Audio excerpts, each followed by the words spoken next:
They're people that you would otherwise usually not be able to talk to, but because you can scale their conversations, they're willing to take that hour with you. So I think about it and I'm like, I had an hour and a half with Matthew McConaughey and I didn't pay a cent. Like, that's crazy. Like, I've been able to talk to every single one of my favorite authors, literally every single one.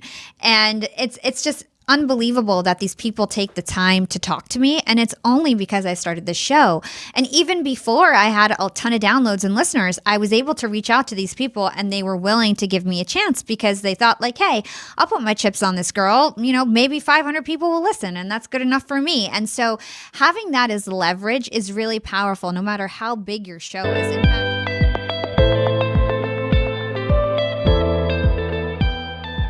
welcome everyone to Learn, Speak, Teach, powered by Balbert Marketing, LLC. If you love to learn, be inspired, and succeed, we're here to speak and teach. I'm your host, Ben Albert.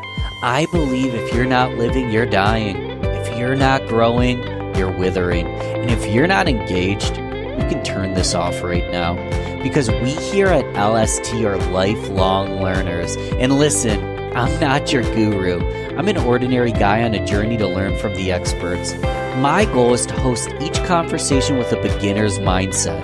Learn and let the experts speak and teach their truths.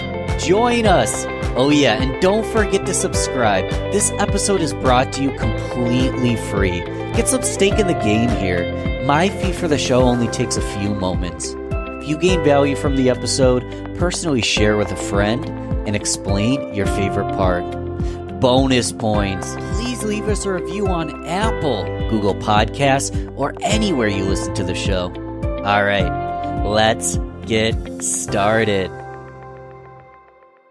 All right, welcome everyone to Real Business Connections. I am here with Hala Taha. Hala, what's up? How are you today? hey, so happy to be here. Thanks for having me. I'm so excited. If you're a podcaster, you already know who Hala is, but if you are rolling out from under your rock, we'll give the bio. She deserves a tremendous amount of credibility here. So Hala, Young and Profiting Podcast. It's the #1 trending podcast in education. 350,000 downloads a month and counting, right? Yeah. Has had guest stars like Matthew McConaughey, Seth Godin, Gretchen Rubin, Jordan Harbinger. She's also the CEO of Yap Media, full-service social media and podcasting marketing agency. Podcasters, celebrities, CEOs. You did $2 million revenue in your first year. Yes. That's insane. Congratulations. Thank and you. She's well known for her engaged LinkedIn following. I follow her there. Almost 150,000 followers, 3 million views per month on her LinkedIn. And you were on Podcasting Magazine. So Hala, you're the official princess, queen, rock star, brilliant overachiever in the podcasting world. And if anyone's rolling out from under that rock, now they know who Hala is. But Hala, who are you? These are your achievement, right? Well, what happens when you put the mic down? You're just, who is Hala? Oh, what a good question and a great way to start. Thank you so much for that nice intro, Ben. I really appreciate it.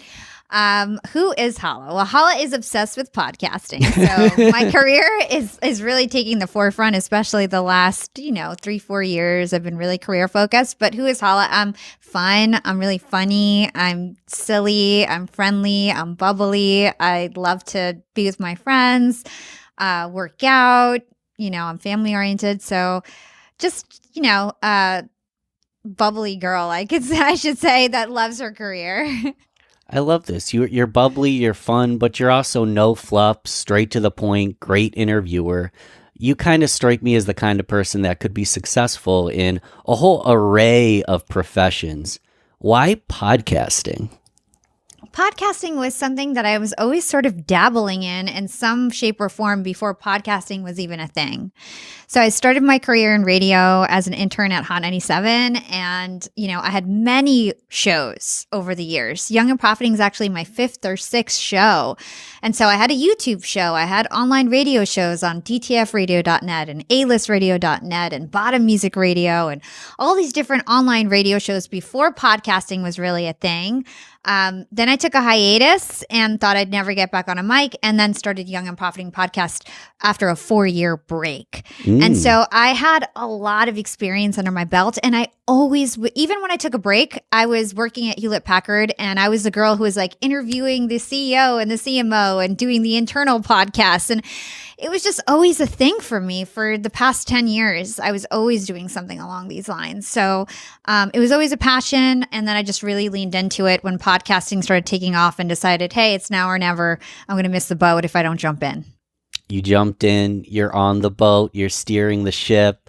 But let me ask one more time. So why do you think you connected to podcasting specifically as an art form and really an art and a science? Well, there's lots of reasons. First of all, I feel like I was destined to always use my voice in my career and to impact the world. So I'm a singer. I always have been my whole life. And so my younger life, teenage years, middle school, elementary school, it was all about singing. Even in college, I actually took my first internship at the radio station because I was trying to push my music, not to be on the radio. I thought I was going to like get my in to get my songs on the radio by working at the station. And then I found out that I loved being on the mic. And this was another way I could use my voice to impact the world that wasn't necessarily singing and seemed like a more realistic and even more impactful way to impact the world. And so in terms of Young and Profiting podcast, really my goal was to help other young professionals make their first 6 figures. That's why I called it Young and Profiting. I had kind of a slow start in my career, I would say. I was really trying to make it in radio. I almost had a show on MTV. I was hosting parties. I was like somebody who started my corporate career way later than everyone else. Like my first corporate job was like I was 27 when everybody else was like 21. Right. But I rose up the ranks super quick and became promoted way faster than everybody because I was an entrepreneur within my company, because I thought so much differently because I had such different experiences. And then I wanted to teach everybody else, like, hey, you could do this too. Like whether you want to be an entrepreneur, whether you're in corporate, I think I can help you, and I can interview experts I can basically unpack their wisdom to help you guys become more profitable in your professional and personal lives. So that was really my goal with the podcast. Yeah, you can, you will, you are. And podcasting, it's still relatively an uncrowded channel, right? There's still a lot of room for people to come up. Am I wrong? Yes, I think there is still lots of room. I think there's room anywhere as long as you're willing to be consistent, to stand out, to put in the right amount of time and the right amount of effort. I think there's a lot of people entering the podcast world who don't take the time to understand the industry and understand how you can succeed, and might not put the full amount of effort it takes to succeed. But there definitely is still room if you've got that drive. Yes, I love it. And well, you've got the drive. You have a whole network now. Let's talk a little bit about that, because that's new to me. This is like a brand. What's this network you're building, Hala? So at the start of the year, I decided to launch what's called the Yap Media Podcast Network. So for those who don't know, I have a marketing and podcast production agency, like you mentioned in the intro. And with that, I had grown 3 other shows to about my size. So I grew 3 other huge shows. And then I started learning how to monetize my show. And I ended up selling out all of the shows that are in our exclusive network. So much so that like we had to put out more episodes because we needed to satisfy sponsors. And then it clicked to me that like, oh, wow, like it's time for me to launch a network and start recruiting shows, because I know everything about this. And honestly, if you had asked me 5 years ago, where do you see Young and Profiting Podcast? I would have said, oh, we're going to be the biggest podcast network in the world. And I didn't even know what that meant, but I always said it, right? And then earlier this year, like at the start of the year, it all clicked like, oh my gosh, I've been building this network this whole time, and all these experiences that I've had thus far, even creating this marketing agency and monetizing my show and learning the ropes, that was all to prepare me to know everything I needed to know to launch my own network. So 20 shows now under Young and Profiting's brand, and it's super exciting. I'm going to make a note to subscribe right now. Guys, go to the show notes as we do this. As I do this, go to the show notes. You'll find Young and Profiting. You need to make sure you're subscribed. It's incredible. We'll subscribe to the network. And where else do you hang out, Hala? Where should people find you?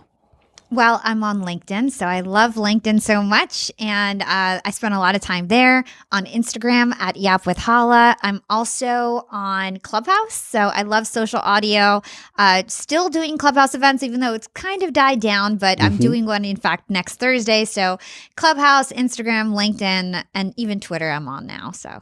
Awesome. And you're fun to follow. You've got brilliant insight. An Instagram post. This is one specifically that spoke to me. You talked about the reason to podcast, and I'm remembering here: networking, lead generation, and learning. Networking, lead generation, and learning.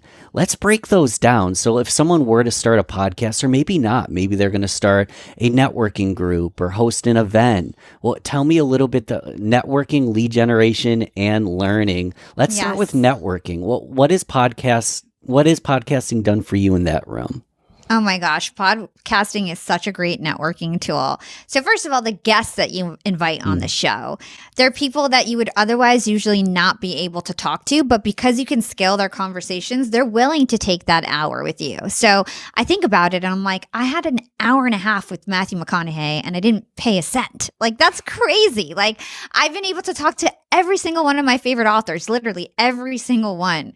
And it's just unbelievable that these people take the time to talk to me, and it's only because I started this show.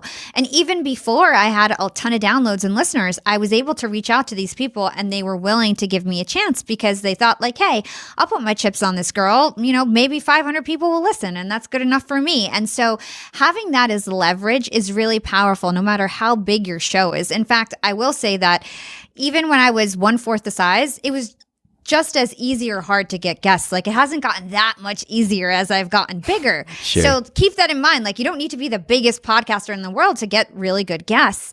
And that is a huge networking opportunity.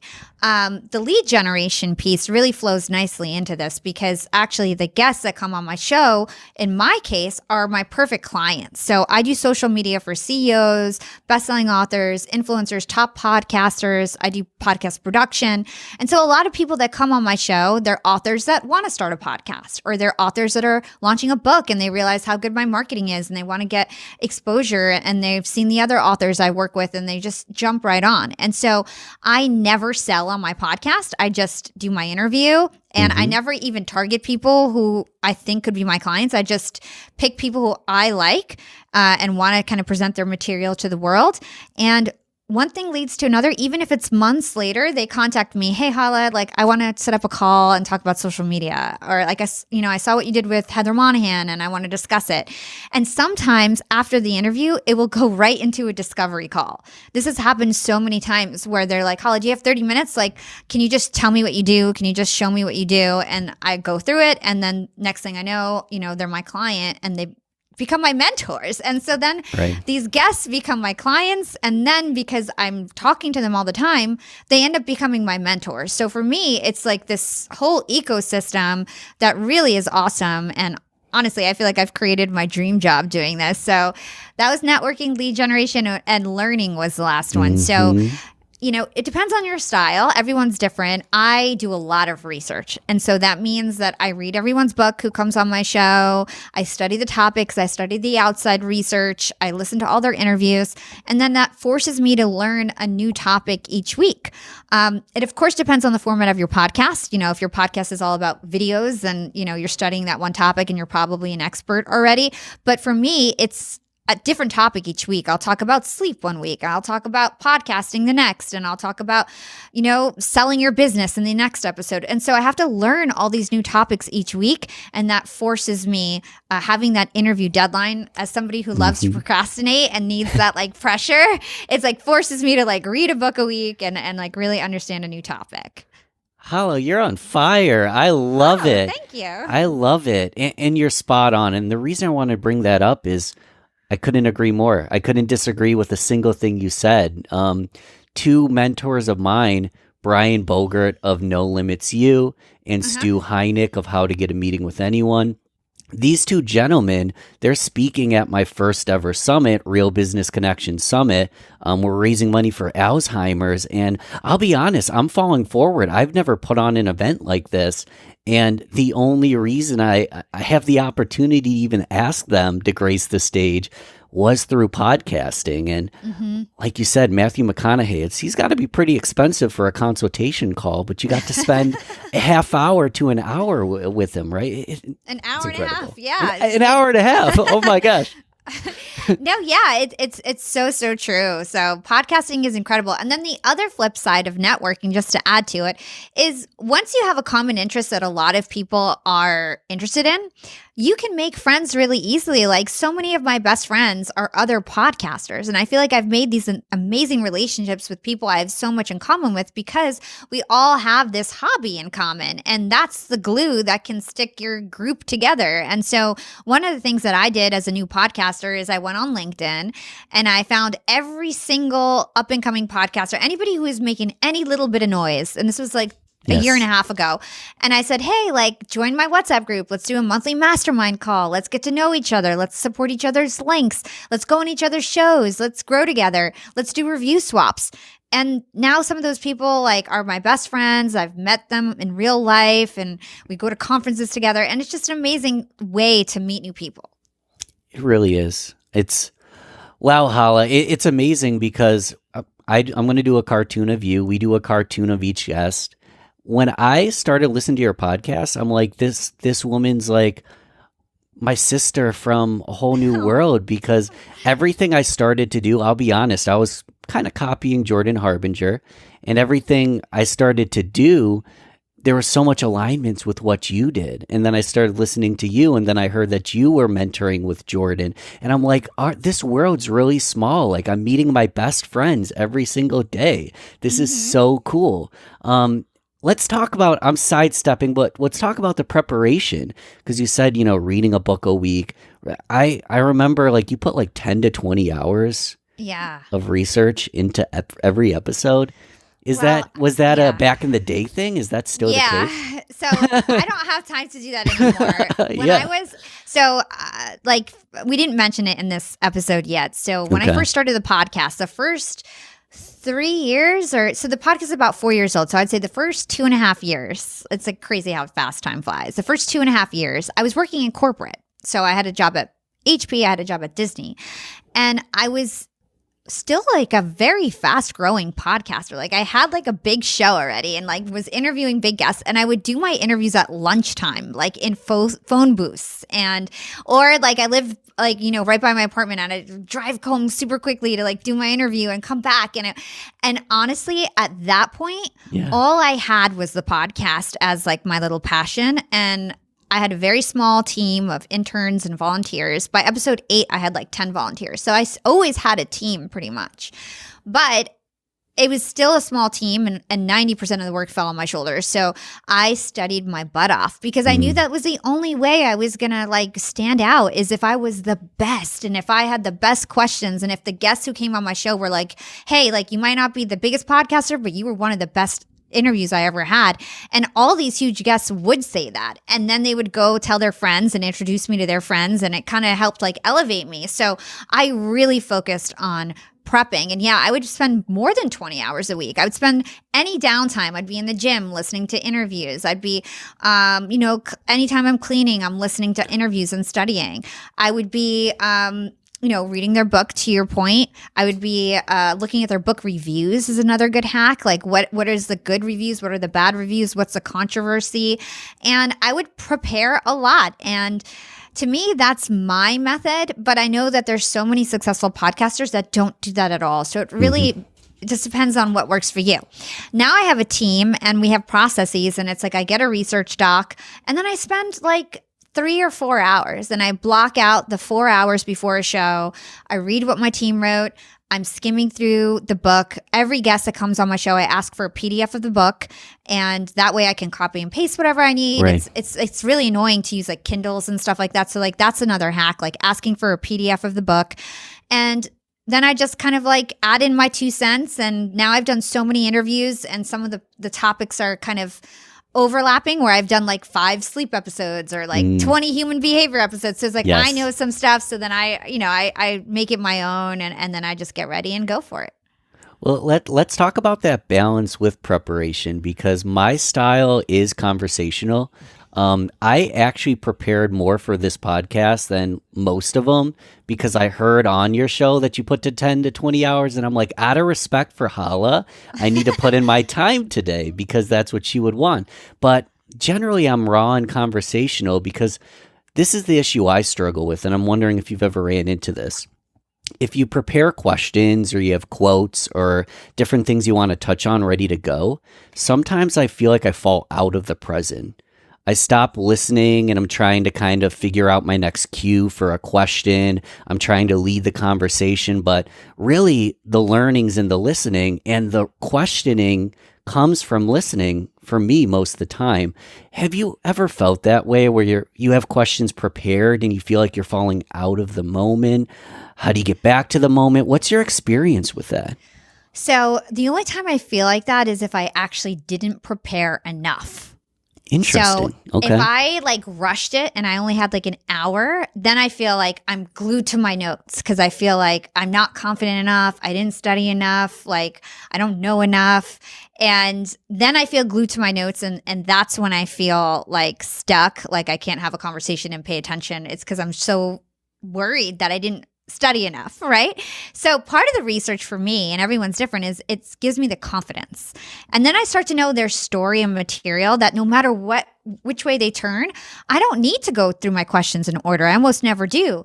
But they end up telling what I wanted them to say most of the time. So it's like I'll prepare 5 questions. I'll ask them a question knowing that like, okay, if they don't lead into this, I want to lead them to this. If they don't lead to this, I want to lead them to this.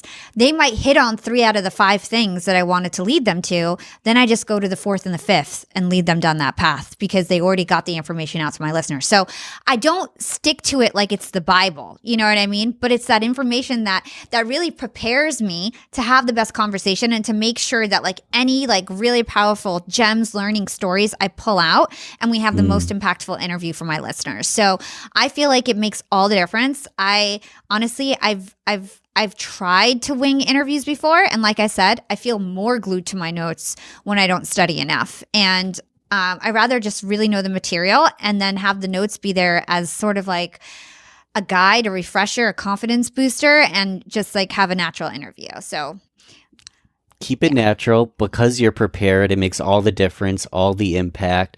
And I'm wondering, so where did you learn this from? Because one thing I fail at a lot is I'll learn, but I won't do it efficiently.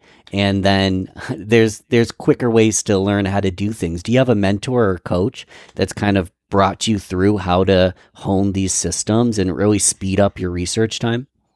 No, this is all. No, I wish. No. I did it all on my own, and it was all through iteration. And really, what really made it be like more of a process is because we started selling it. And so I had an intern team when I first started. But episode 2, I had my first intern. Now he's my business partner. He has equity in the company. Okay. By episode 8, I had 10 volunteers in a Slack channel. And I always had to teach people how to help me, right? So whether it was giving them a template for a video or teaching them how to do graphics or write social media or do social engagement, whatever it was, I always had to create like SOPs for my intern team, my volunteer team. Once we had clients, it's like we even had to step it up another notch. It was no longer good enough to have like, you know, a basic template or do it differently every time. And so we started to standardize things, took the best of everything that we did and create materials that we could then scale and sell to our clients. So our clients get research docs, I get research docs, and now my team just treats me like a client in a way. So I get, you know, I don't have to pay for it, thankfully, and I get all my research and get all my prep for my shows. And then, like I said, I always put in my 2 cents and learn it because that's what gives me the confidence to do well in my interview. Yeah, I appreciate your confidence to learn it and have the grit because it sounds like it wasn't simple, easy. There's no 3 actionable tips and tricks that we could do today. It takes work. Have you ever felt like throwing in the towel, dropping the mic and just walking out? Do you ever have a bad day? You seem like you're always on, Hala. Well, in the beginning, it was slow growth. And like, that's the learning here for everybody tuning in. When you first start podcasting, unless you've got a huge budget, unless you're a celebrity, unless you got really lucky with an amazing podcast name that has the best SEO and you just like, you know what I mean? It's like luck. It's like you could get lucky. I'm not saying it's impossible. You could get lucky and blow up in your first 6 months. My journey was 2 years of like just consistency, relentless effort, shooting my shot, being creative, reaching out to the podcast players, growing my LinkedIn following, promoting the heck out of the podcast, making sure my marketing was so on point, getting a team to help me push out the message and help me even scale even faster. And then by year 2 is when it like went crazy. It's like my chart was like flat and then it was like a hockey stick growth. And that's when everything really turned on. And from that moment, like, no, I like really haven't had any bad days. But like before that, it really was like, I would look at my podcast chart and be like, man, like, am I ever going to get to 10,000 downloads an episode? Right. Am I ever going to get to like, and I couldn't even imagine. I couldn't even imagine. And then now I'm getting like 50,000 downloads an episode and more, you know what I mean? And it's just so crazy how quickly things can change and they do accelerate really fast. So it's all about being consistent and then getting that momentum. And, and the reason why I didn't give up is because I wasn't doing it for any other reason other than what we talked about before, learning, networking. The lead generation thing kind of happened by accident, yes, but like happy accident.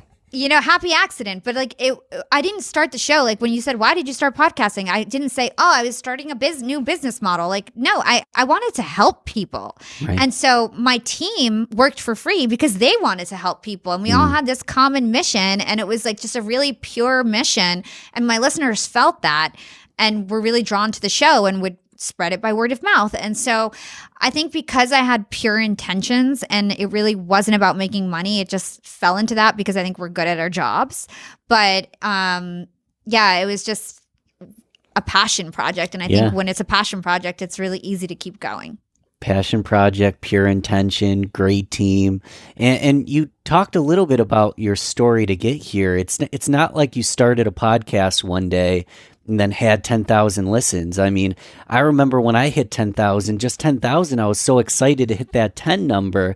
But it's not like you just started your business and did 2 million in revenue. You had a long story that prepared you with generous skill sets. Like you're good at lots of things and you bring it all together and then boom, you're ready for the task. Do you think that if you were failing right now, you'd still keep podcasting? 4 years later, I think there's always, that you have to always do that analysis. Like, does it make sense to keep going or quit? Like, I've quit plenty of times, and I'm really thankful I quit some things in my life. Quitting is part of learning and growing. And so if it was 4 years later and I wasn't making any progress, I don't know if I would keep going. I think you need to weigh your options because there's so much opportunity in the world. And if something's not working at all, then you need to kind of be honest with yourself and not waste your time, or you need to pivot and change.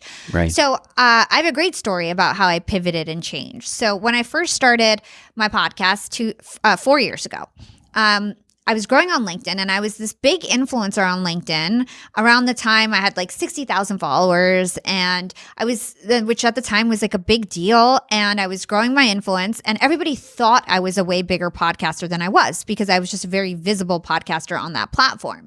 But when I looked at my download numbers, it was like I was nowhere near monetization. Like I was getting like 400 downloads an episode. Like it was just nothing. And I was like, what is going on?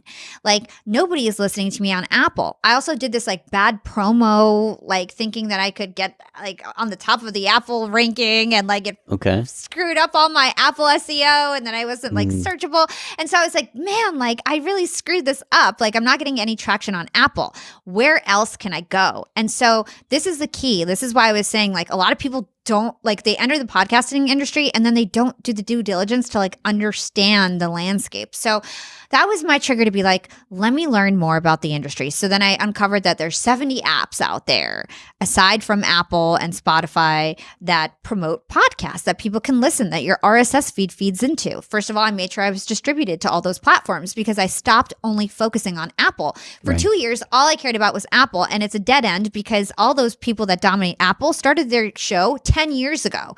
I was already way late to the game for Apple. It was like an impossible battle. Even to this day, I'm a Hala, I have a Google phone. Exactly. Like not everybody even uses iPhone. And so I would always point to my Apple link, even though I have a global network, especially on LinkedIn. And most of those people, outside of the US don't have iPhones, right? And so I was always promoting the Apple link. And then I decided to switch gears. And I was like, you know what? I've got this following I can leverage on LinkedIn. Why don't I reach out to the different apps? And so I reached out to Castbox, and they had like some whole big thing. We want Twitter influencers. And I was like, hey, I'm not a Twitter influencer, but I'm on LinkedIn. I'll promote your show in exchange for you featuring me in your app. They did that for like a year. They featured me in their app, and now I have 200,000 subscribers on Castbox alone, right? Wow. And so I grew on Castbox that way. I did the same thing with Podcast Republic and my hosting provider, right? Then I reached out to every single one of the things that I use. Riverside.fm sponsored me. Audrey sponsored me. Good Pods sponsored me. All these people who are in the podcasting world, I was like, hey, I'll promote you on my LinkedIn if you promote me on your page. I'll promote you on my LinkedIn if you promote me on your app. And I just played that game. And then all of a sudden, everything just blew up. And it was because I was like, let me think about what I can leverage, what I'm doing well, and use that as a way to pivot and help my podcast grow. And now everything is just happening so quickly because I uncovered how the industry works. And I found out that you can do media buying for your podcasts. Right. And I started teaming up with Jordan Harbinger and being like, hey, me and Jordan will promote your stuff if you feature us on your app. And we just started playing creative strategies so that we could grow our show. So that's a great lesson in being having your eyes wide open. So you can actually see what's going on and not just doing the same thing over and over again and expecting different results. Eyes wide open. Check your blind spots. I love this. Wow. Do you have any resources? Obviously, your podcast is a resource in itself. Listen to the show. There really isn't a quick way to success. You need to be learning. But do you have any resources that can help people on this kind of stuff? On podcasting. So I do a lot of Ask Me Anythings. If you guys go on my podcast, you can find Ask Me Anything episodes where I talk a lot about podcasting. I talk a lot about podcasting in my guest interviews like this, and I'm going to be launching a course very soon. So later in this year, I'm going to be launching a course where anybody can basically launch a podcast in a week with me. And we come up with your brand story. I'll help you with marketing tactics and content and templates and things like that. And so we are working on that right now. Love it. Hala, I've started 3 podcasts, but still sign me up because that sounds like a hell of a lot of fun. And you mentioned how you had this LinkedIn following and you're like, how do I utilize this clout? How do I utilize what I've built here? How did you build that LinkedIn following? I've been on LinkedIn for just over a year and have quickly built a local fan base and a great community. But I'm not at 500,000. I'm not 100,000. Where did you start? Where should people start when they're, building that LinkedIn community? Yeah, that's a great question. So a big part of it is consistency. So I posted every single day and I never made an excuse, and I made it a part of my routine. So when I was working in corporate, I used to have to take the train. I used to work at Disney Streaming Services for a while. Okay. I would take the train every morning and every way back, and it was like a 45-minute ride. So my way there was my post of the day. My way back was tending to my community, responding to comments and DMs and just engaging on stuff. And that was my job on the train. I only had one job on the train. I could sleep for the rest of the time, but I had to do my posts and get it out the door. And so that enabled me to make sure that I never had any excuses, if I had a busy day at work or whatever, that was my time to tend to my community because it's not just going to fall in your lap. Right. So be consistent every day and post. The second thing I did that was really great was that I wasn't scared to be different. at the time, like people didn't post a lot of pictures on LinkedIn. I had these like really bright, colorful comic book audiograms back in the day because I didn't have video for my podcast. Like video podcasting is like sort of a new thing, like from 2 years ago. So about 4 years ago, I was doing audio only. So I came up with these cool comic book audiograms. Nobody else was doing it. So I stuck out that way. I purposely picked like really bright colors. If you guys are watching this on video, I've got like neon colors behind me. And those aren't my favorite colors, but it was what performed. And I looked at the data, and my original branding was pretty muted. It was like black and just green and not as bright. And so once I started using brighter colors, it started getting better traction. So I just leaned into that. So I really looked at the data and what was working. The other thing is I learned the algorithm. Again, it's about knowing what you're doing, not just dabbling in something, but like really diving in and like really, really understanding it. And I focused on it. I wasn't on Instagram. I wasn't on Twitter. I wasn't on YouTube. I focused on LinkedIn, and I learned everything about LinkedIn and really started to understand the algorithm. So for example, you can't post links in the caption. LinkedIn wants you to stay on their platform. They don't want you to go to an external platform. They want you to stay and spend time on LinkedIn. So I put all my link in the comments once I realized that. Right? If you tag someone, if they're famous, like I get a lot of these celebrities on my podcast, if they're not on LinkedIn, I don't tag them because LinkedIn will mark that as spam because they didn't engage. So it's like just these little hacks. It's the way that you write on LinkedIn. People don't like chunky paragraphs or watching on mobile. You got to just do line by line broetry style. That's what it's called, broetry. And so I always do that. If you look at my posts, they're short and sweet. And you got to have a CTA. You got to have a hook. The first 2 lines are super important. The asset that you post is super important, and paying attention to the trends. It's like polls. Like at one point, sliders were really hot, right? You post a PDF slider, it goes viral, no matter how crappy it is, right? Then same thing happened with polls. Like you put up a poll, it goes crazy, you know? And it's like paying attention to how things change, and sometimes videos do better and pictures do better. So paying attention to that and starting your own trends. I started a lot of trends on LinkedIn right now that people are copying, and I love starting trends. So all in all, paying attention to the algorithm, being consistent, knowing how to write well, and picking engaging graphics that stop the scroll. As long as you can stop the scroll, you're always going to win. But you're so right. Like polls were hot and now they're being suppressed. Like you can't just do one strategy and it landed on the wall once and then do that the rest of your career. It sounds like you're always reinventing, to the point that you said you're creating your own trends. Yeah. What's a trend you've created? So I experiment. There's a couple really good ones. And these are like gems right now because not a lot of people know about them. So one on LinkedIn is to post up a picture with no caption, right? So on LinkedIn, the highest engagement, and this is not like LinkedIn put it out there. This is based on I run a lot of influencers on LinkedIn and have done a lot of data and studying on LinkedIn. So the highest, how do I explain this? Like the most prized engagement interaction on LinkedIn is a share with a caption. So if somebody shares your post and writes a caption, that is counted, like weighted the most in terms of what goes viral, right? If somebody shares your post with a caption, that means they cared about it enough to share it to their own page and then write something on top of that, right? So that is the most thing that makes you go viral, right? On LinkedIn. So I thought, well, what about if I didn't write a caption and I put up a picture that was the biggest picture that fits on LinkedIn, a 4x5, right? And with just like a tweet and a very motivational, something that's already gone viral that I already know people love this tweet, or it's just something that makes you think and you know, whatever it is, something that's going to be shareable and motivational and inspirational and is not telling too much where people don't have room to add their 2 cents. So something that's going to inspire somebody to write about something.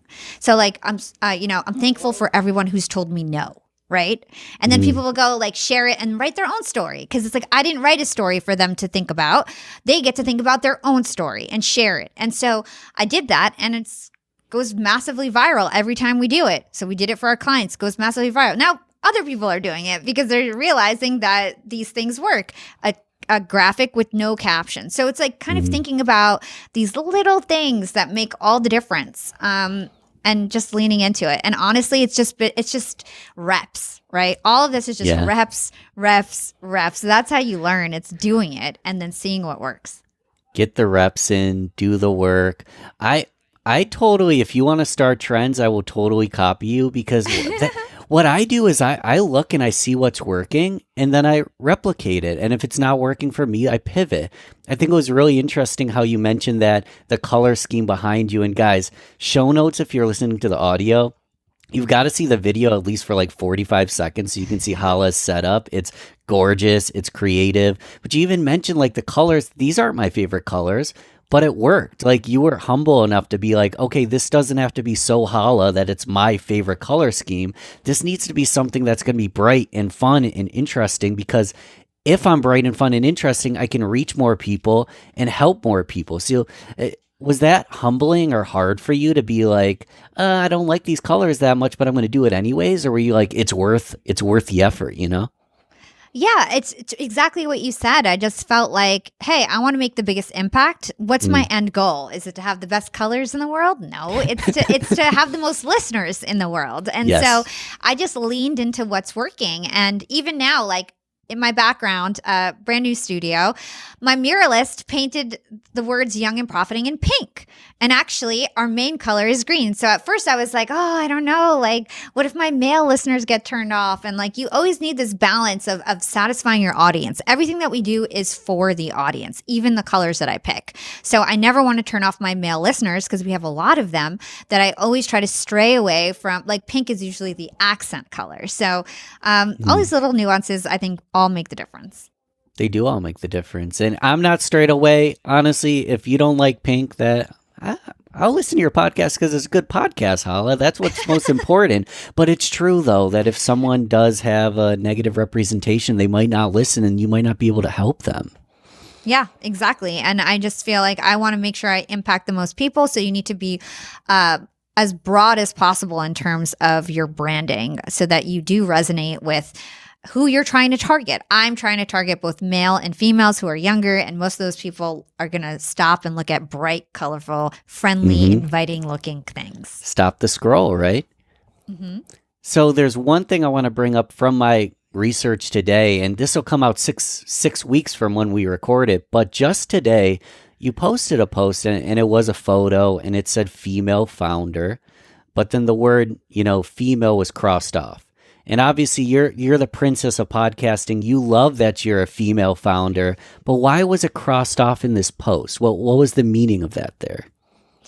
Just because I feel like your accomplishments shouldn't be tied to your gender always. Like, I got a lot of people who are like, you're going to be the #1 female podcaster. And I'm like, thanks, but like, why does it have to be the #1 female podcaster, right? So sometimes just having that gender association all the time can feel like debilitating. But in general, to your point, like, I love my femininity. Like, I wouldn't change it for the world, but I would love to be just seen for my accomplishments and not the fact that I'm a woman or not a woman or a man or not a man. I'm just a person who is crushing it in podcasting regardless of my gender. Yes, you are a rock star. Thanks. You're a rock star. Let's do rapid fire, Hala. This is where we wrap up with short, sweet, either or fill in the blank questions. It's like Family Feud, that it's rapid fire, but ultimately it's like, whose line is it anyway? That the points don't matter. They're completely subjective to you. You can skip. You can just say whatever the heck you want. And we'll get started with coffee or tea.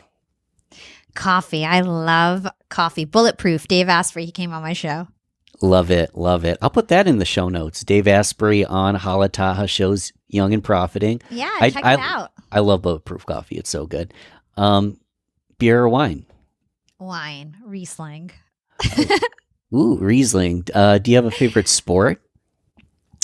Favorite sport? I don't know if this counts as a sport, but I'm obsessed with bounce trampoline workouts, those mini trampolines, and you can do like cardio kickboxing on them and dancing, and it's so much fun. So I do that almost every day.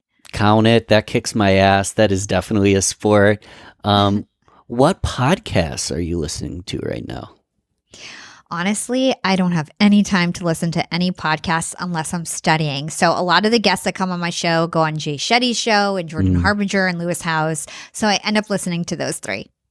What is the number one thing getting you out of bed in the morning? What are you excited about today? I get so excited about booking new sponsorships for the podcast in my network. It's like so exciting. And I always get excited about the platforms that are just taking off. So for example, I'll get like 2 comments on YouTube and it will like get me so psyched, even though I got like 1,000 comments on my LinkedIn post. Like I'll be obsessed with the YouTube. We'll do one more odd one. I've never asked this before, so give me a second here. I'm thinking about it. So if I was one of Hala's best friends in elementary or middle school, so I was one of Hala's best friends and I started my own podcast, what would one of your best friends from like when you were a child, what would they ask you that you've been on so many podcasts? What's a question that only a best friend from childhood would know to ask you? Something you're vulnerable enough to share. It doesn't have to be something overly weird. What would they ask you? And then I'm curious as to how you would answer the question they would ask. Knowing my best friends, they always tease me about this. They'd be like, well, how do you really pronounce your name? Because my name is actually not Hala in Arabic, it's Hela. But everybody calls me Hala now that I'm kind of have a podcast and everything like that because it's spelled like that. So I think my friends in middle school and elementary school would be like, tell us your real name. I love it. Hala, thank you for gracing us. I know your time's valuable. I gained so much value, and I know every single one of my listeners did as well. If you weren't taking notes, I recommend you rewind, listen to the whole thing, take notes. If you didn't take a screenshot of the show, tag Hala. Where should people hang out with you? Where should people keep in touch with you, Hala? Yeah, first of all, I would love it if everybody went and subscribed to Young and Profiting Podcast. We are #1 self-improvement podcast across all apps.